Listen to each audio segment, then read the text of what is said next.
बाद आपको कम से कम 2 साल बच्चे को स्तनपान करना है। अगर कोई गर्भ निरोधक दवाइयाँ ले रही हैं, तो लगातार लंबे समय तक नहीं लें, 5 साल, 10 साल ले रहे हैं, उससे बच्चा जो होगा या वो तो उसमें विकार आने के चांस है। प्लस है जो हम लोग मैसेज देते हैं कि पान, बीड़ी, सिगरेट, गुटखा, हुक्का, नशा जिस भी फॉर्म में अल्कोहल जैसे भी ले रहे हो उसको छोड़ें और ज़िंदगी से नाता जोड़ें।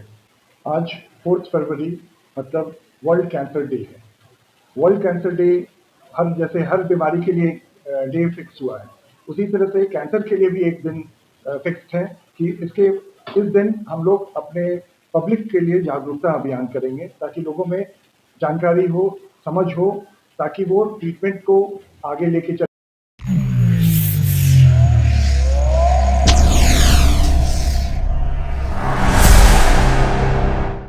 पड़े, जल्दी डायग्नोसिस हो, ताकि अर्ली डायग्नोसिस बोलते हैं कि सेव्स लाइफ। तो इसी मुद्दे को, इसी पहलू को लेके हम लोग आगे बढ़ते हैं ताकि ज़्यादा से ज़्यादा लोग बेनिफिट हो पाएँ और लोग जागरूक होकर इससे आगे बढ़ें। तो जो वर्ल्ड कैंसर डे हमारा जो सेलिब्रेशन है इस बार का, उसका थीम है यूनाइटेड बाय यूनिक, मतलब कि हर कैंसर अलग है, हर व्यक्ति अलग है। इसका मतलब ये हुआ कि हर व्यक्ति के लिए ट्रीटमेंट जो प्लान होगा वो अलग होगा। ऐसा नहीं है कि एक्स के लिए जो ट्रीटमेंट है वाई के लिए भी वही ट्रीटमेंट है। मान लीजिए 2 व्यक्ति को सेम कैंसर है, मुंह का कैंसर, अगर हम लोग ट्रीटमेंट देंगे तो ऐसा नहीं है कि उसको भी सिर्फ सर्जरी से काम हो जाए। एक को हो सकता है सर्जरी पड़े, एक को हो सकता है कीमोथेरेपी लगे, तीसरे को हो सकता है रेडिएशन पड़े। तो हर पेशेंट के लिए इंडिविजुअलाइज्ड ट्रीटमेंट, पर्सनलाइज्ड ट्रीटमेंट उसके लिए टेलर मेड करना पड़ेगा। तो ये जो थीम है उसी को लेके ये पूरा कॉन्फ्रेंस एक सॉर्ट ऑफ वर्कशॉप ऑर्गेनाइज किया गया है। आज हम लोग सुबह से करीब 50 पैप स्मीयर और मैमोग्राम कर चुके हैं। इसका इंटेंशन ये था कि लोगों में एक जानकारी, जो लोग गरीब हैं, जो नहीं अफोर्ड कर सकते हैं, उनको भी एक अपॉर्चुनिटी देना कि भाई, और ये सारे जो है हाउस होल्ड की वर्कर्स हैं, एक संस्था के थ्रू आई हैं, जो डेरा जो संस्था है महिला समाज है उसके थ्रू आई हैं, और वो सब हाउस होल्ड वर्कर्स हैं। वहाँ पर कोई दाई है, कोई नौकर है, कोई झाड़ू पोछा करता है, वो समाज जिनको की कोई पूछता नहीं है और उनके ट्रीटमेंट के लिए, उनके डायग्नोसिस के लिए कभी कोई बॉर्डर नहीं रहता, पूरा समाज भी बॉर्डर नहीं रहता है। उन लोगों को हम लोगों ने अपॉर्चुनिटी दिया है कि आ जाइए, अपने स्तन का आप जांच कराइए मैमोग्राफी के थ्रू, पैप स्मीयर करके हम लोग कंफर्म करें कि आपको कोई सर्वाइकल में, कोई सर्विक्स में कोई प्रॉब्लम है या नहीं। तो करीब 50 मैमोग्राम, 50 आपके पैप स्मीयर ऑलरेडी हो चुके हैं।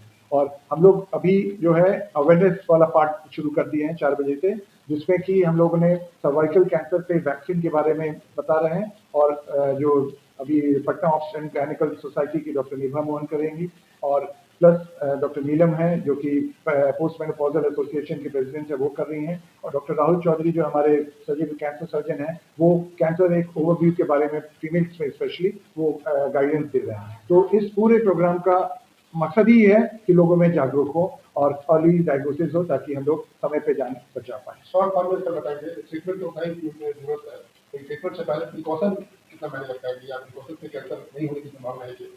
देखिए, प्रिकॉशन मतलब ये हुआ कि आपको प्रिवेंटिव एस्पेक्ट पे जाना होगा। प्रिवेंटिव मतलब कुछ ऐसा किया जाए जिससे कैंसर ना हो। तो सबसे ज़्यादा प्रमुख कारण जो अपने यहाँ कैंसर का है वो है तंबाकू।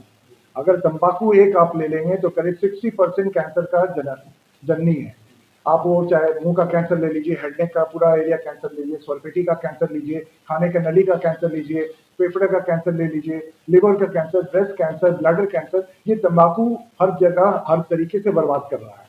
तो 60% कारक है वो कैंसर का। तो अगर हम लोग इस पे ही अगर फोकस कर दे तो हम लोग 60% तो कैंसर यही प्रिवेंट कर सकते हैं। तो लाइफस्टाइल एक बहुत इंपॉर्टेंट, तो ये एक बहुत इंपॉर्टेंट मैसेज है।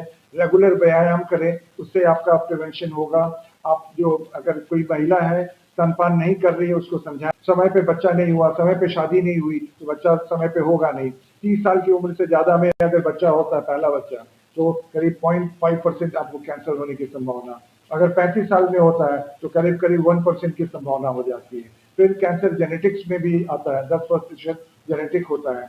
हेरिडिटरी कैंसर का भी देखा जा रहा है। अगर आपके परिवार में एक को कैंसर है तो आपको होने की संभावना 25%, 2 को है तो 50%, 3 को है तो 75%। और अगर जेनेटिक टेस्टिंग में अगर पकड़ा गया कि कैंसर का अंश अपने है, जेनेटिक जीन है, तो आपको 75% कैंसर की संभावना है। तो ये सब जो है आज के समय में लोगों को समझना अति आवश्यक है, क्योंकि पूरे परिवार, पूरा समाज को आप बचा सकते हैं। मैं डॉक्टर वीपी सिंह हूँ, कैंसर सर्जन, सवेरा कैंसर हॉस्पिटल। बहुत बहुत धन्यवाद।